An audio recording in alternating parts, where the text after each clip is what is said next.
Korang nak tengok tak orang yang makan tak bayar? Aku yang kena dengar. Kenapa bang? Dah 2-3 kali lah bang. Dah 2-3 kali lah. Saya itu boleh main. Sini tak payah ni. Jangan sampai saya panggil polis Makan tak bayar. Bukan sekali tau. Kita memang dah rusa banyak kali dah bang.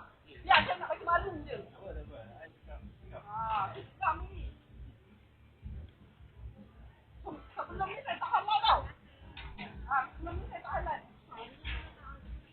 Jawablah kat akhirat ni dia bang Sebelum ni. Betul tak? Muka tak bayar. Rambut berkarat tapi tak bayar. Betul tak? Banyak kali dah datang. Tak bayar. Makan tak bayar. Kau makan sedap-sedap, ambil banyak-banyak, lepas tu tak bayar. Kau ingat kau lepas? Kat dunia ni, sekali dua memang terlepas lah. Nanti aku tuntut kau ke akhirat. Biar kau berhutang, tuntut ke akhirat. Kita, Cipta 77 Lauk, cashier kita ramai tau. 2 kat depan, 2 kat belakang, 2 dekat kaunter. Sekali dua mungkin terlepas, tapi korang mesti ditangkap punya lah. Kita kadang-kadang kita perasan je. Mungkin tak tertangkap je lagi. Ini antara yang kita tunjuk. Okay?